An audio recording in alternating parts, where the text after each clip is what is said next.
ito na guys, ang ating kondol. Prepare na natin. Yan po ang tangkwa sa atin sa Pinas. Hindi po yan binabalatan. Bagkus ay kukuskusin lang na mawala yung mga powder sa ibabaw ng balat. At i-slice siya ng medyo malalaki. At ayan na guys, ang mga kasabay niyang beans.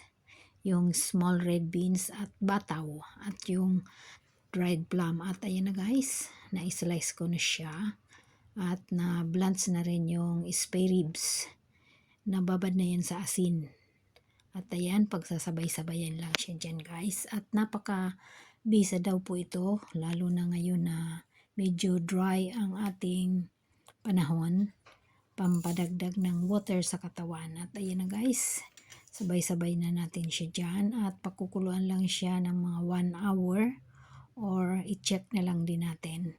At ayan, nilagay ko na rin yung mandarin peel. At ayan na guys, kumukulo na siya. Hayaan lang kumulo hanggang ma-extract yung mga lasa ng bawat ingredients.